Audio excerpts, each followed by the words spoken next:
Hey guys, in this video I'm going to be doing a little bit of a different style of kind of YouTube video, and the main reason for that is I really just don't feel like I've found my voice on YouTube, to be completely honest with you guys. I'm still quite stressful when I go and make these videos, and I'm still kind of struggling with just the content or creating content that you guys are interested in. So if there's any feedback that you guys can give me on what type of content that you want to see, I'd greatly appreciate it. Like I said, I'm here trying to help you guys start and launch e-commerce businesses utilizing the Amazon FBA model. Now I'm doing YouTube because I'm personally passionate about, building a personal brand, and I like teaching entrepreneurship. So I see this as kind of a vehicle that I can kind of do both of things at the same time. In today's video, I'm going to be pretending that you guys are like in the room with me, that you're actually going to be sitting down as if we were like having a cup of coffee or a beer together. And we're just going to be discussing basically my business. I'm going to be kind of giving you a little bit of insight into strategy questions that I'm facing or dealing with currently within my business, two methods that I'm experimenting with driving traffic back to my Shopify website for one of my brands, and I'm going to be talking in detail to you about how I spend my time, because I feel like this is a really important aspect about being an entrepreneur, is where we're applying our time and are we receiving the results with the time that we're dedicating to specific activities. So I'm going to be breaking down how I'm spending my time and sharing that with you guys.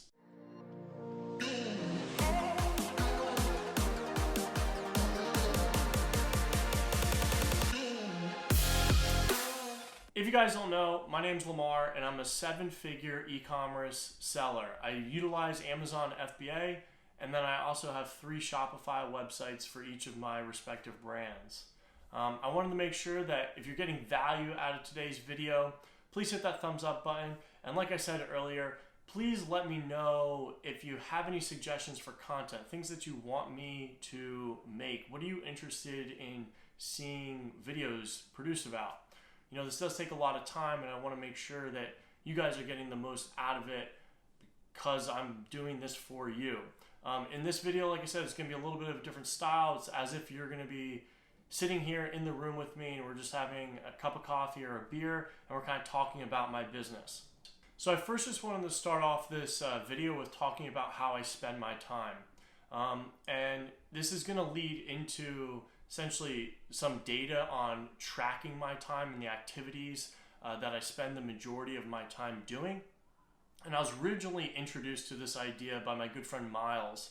Miles and I are in the same mastermind group, and we actually started YouTube channels at the same time. And if you haven't checked out his YouTube channel, I would definitely encourage you guys to do that. I'll link him up in the description below. I've learned a lot from Miles. He is one of the few other people out in the space that's talking honestly about Amazon FBA and the opportunity that it presents. Anyways, though, he initially introduced me the idea of tracking, your time or the activities that you're most spending your time on. And then I read a book called The Compound Effect by Darren Hardy. And he then further elaborated on the fact of, or he analyzed the most successful people in the world. He's talked to he's interviewed hundreds of the most successful people out there, and he analyzed essentially what kind of commonalities that they had between them. And one of the main commonalities was that they had strict habits with laser focus to drive them essentially to the goals that they wanted to achieve. And one of these habits was that they're very strict and focused on kind of the time that they spent on particular activities. And this book really got me thinking about how I'm spending my time. So he kind of breaks down in the book that if you want to achieve your goals, you have to be spending your time on activities that are directed towards those goals. And kind of the first steps in doing that is just tracking your time so that you can understand where you're spending your time and then redirect your time if you're not, headed in the right direction towards your goals. So that's essentially what I did. I used a time app called Toggle, which just allows you to kind of flip a switch and track the different activities that you're doing. And I wanted to share it with you guys because I do think that it's pretty interesting what can happen when you kind of redirect your time or start tracking your time, analyze it, and then make adjustments as you go. So this is kind of a screenshot of Toggle. But what I did was I broke my time or my main activities that I was doing into buckets. And the first bucket was e-commerce. So this is anything or any activity that was related to building, the e-commerce business. The next one, this is my consulting business. So the amount of time that I'm dedicated to consulting, and that's whether that's on, Amazon FBA or just digital marketing. Then I have self-improvement. So this was anything that would be related to, exercise, meditating, reading, maybe listening to podcasts, anything that was, both physically or mentally empowering for myself. Then I had social. So this would just be hanging out with friends mainly, or going out on dates, anything that I was interacting pretty much with other people. And then I had social media. So that would be, anything like Instagram, Facebook, dating apps, anything that was involved with a social media application. And then last but not least, the amount of time that I'm dedicating to, YouTube. So whether that's content creation, recording these videos, editing these videos, posting these videos on YouTube. So that's kind of the YouTube bracket. And that's how I broke out kind of my time into buckets here. And the first week that I did this, as you can see, it was only 5 days worth of data here. And within 5 days, I had spent almost an hour a day on social media, 11 hours, hanging out with friends, 12 hours on self-improvement, 10 hours with consulting, almost 8 hours working the e-commerce business, and then 6 hours working on YouTube. And the big standout thing here for me was that I was shocked to know that I was spending a ton of time on social media and hanging out with friends. But the social media aspect of this, I was really shocked about. And I'm gonna flip over to the next month and give you a little bit more insight into how I immediately adjusted that. But I could no longer spend, an hour and a half a day on social media. That's a complete waste of time. And I didn't realize just how much time I was spending on social media until I actually started tracking my time. All right, so now we're looking at the month of August. And you can kind of see on this percentage graph over here that I still almost spent about like 25% of my time with social, which was the largest group at 83 hours. Granted, through this entire month, you have to understand that I was basically tracking all of my waking hours, except for it looks like a couple of Sundays here, probably where I literally just didn't do anything. I just took a day off to rest. But I was mainly, for all of my waking time, tracking all of my activities. I really wanted to have a good understanding of what I was doing and how much time I was dedicating to each. So as you can see, about 25% of my time was social. Another about 25% in this orange bar here was dedicated to my consulting business. Then we have e-commerce, which is probably just under a little bit of 25%. And then YouTube coming in probably around 10%. Self-improvement, 10%, and social media with only a total in that month, August, of 5 hours. So I completely cut out social media for the most part during the month of August, realizing how much time I was spending on it just within the first week of tracking my time. I wanted to show that data to you guys because I do think that if you're not tracking your time and you're really focused about achieving your goals or becoming more successful, I would recommend doing that. At a minimum, just set up the app and start tracking the different activities that you're doing. Later on, you can think about making adjustments or kind of redefining your activities and the time that you're spending on doing them. That's what I'm going to be doing going forward from here, is now start to analyze how I'm spending that time, and are those activities directly leading to kind of the bigger goal that I have for myself, both personally and professionally. So if you guys aren't, tracking your time, my first tip is to start tracking your time and get a better understanding of where you're spending your time.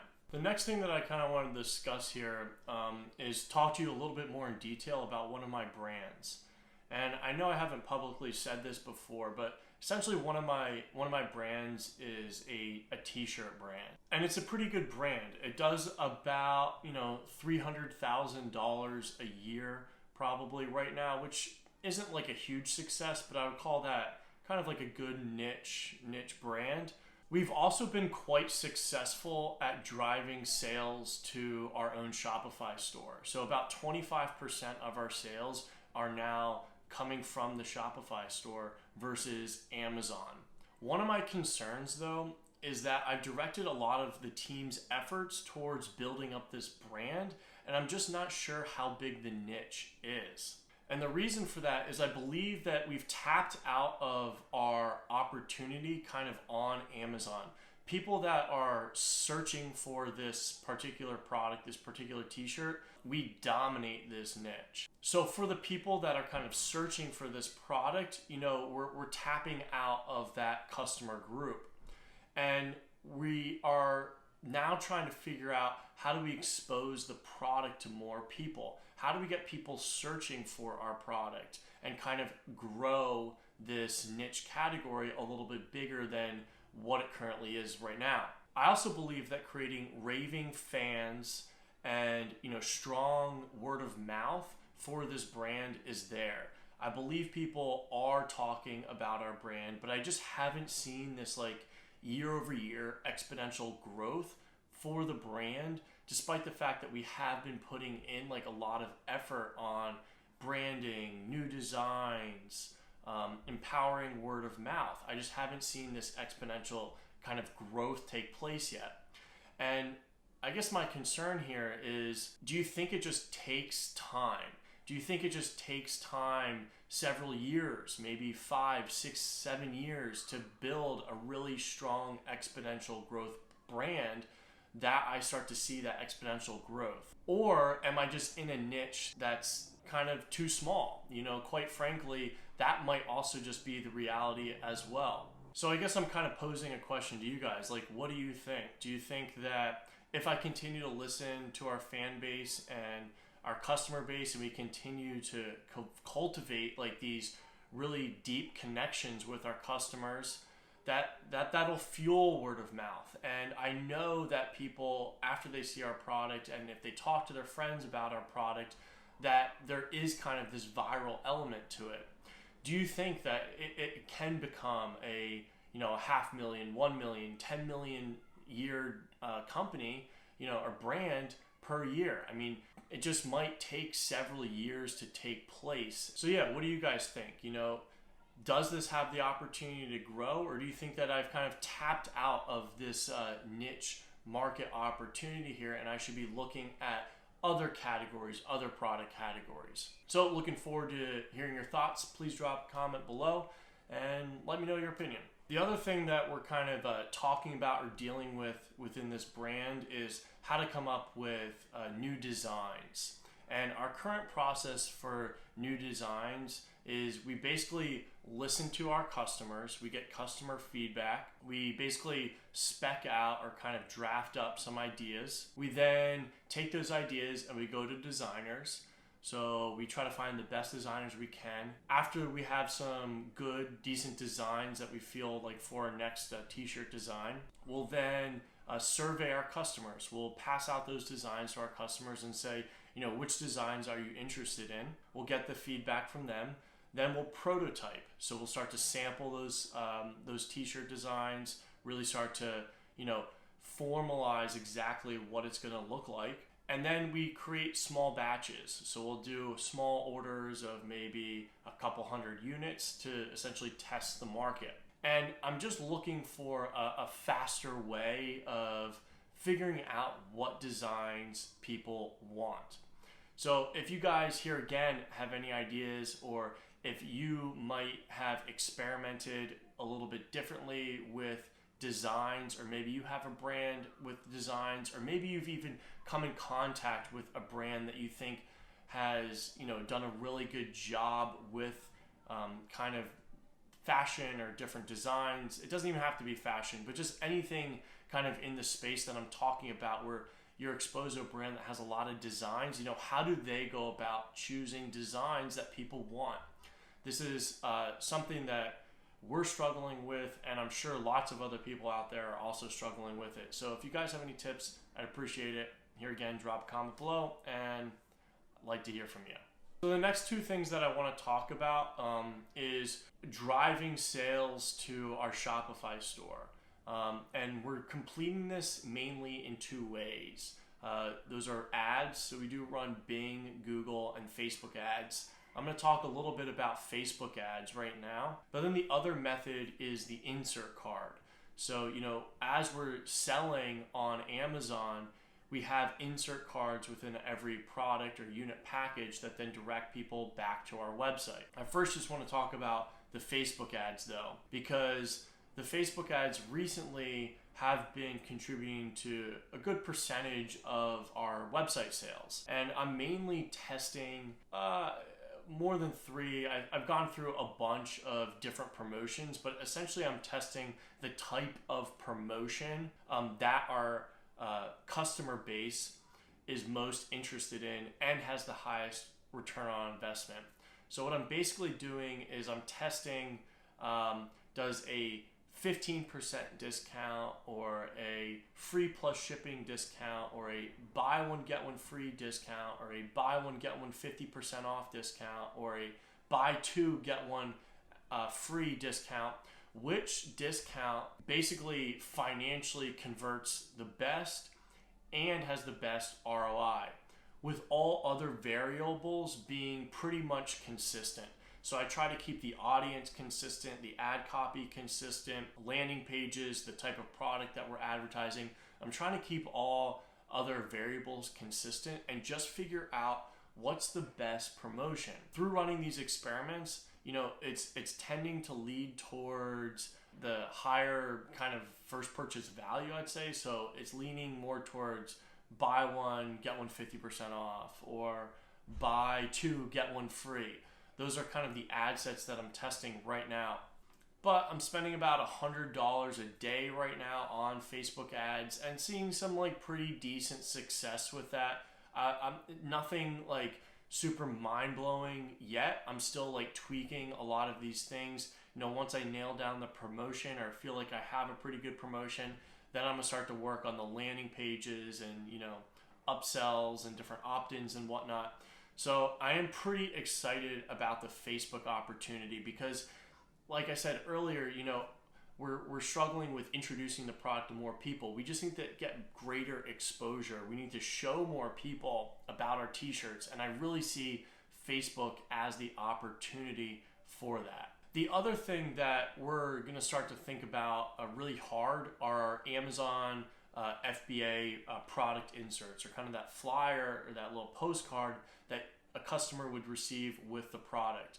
I think that this is one of the most largest undervalued opportunities we have as Amazon FBA sellers to direct people back to our website, to collect emails, drive sales, externally off Amazon. Now, I don't want to encourage anybody to do anything that might be potentially against Amazon terms of service, but my team and I are going to be thinking very hard about how to utilize this tool or this strategy much more effectively going into 2020. I think that most Amazon sellers out there aren't really utilizing this to its full maximum potential to drive traffic back to our own website.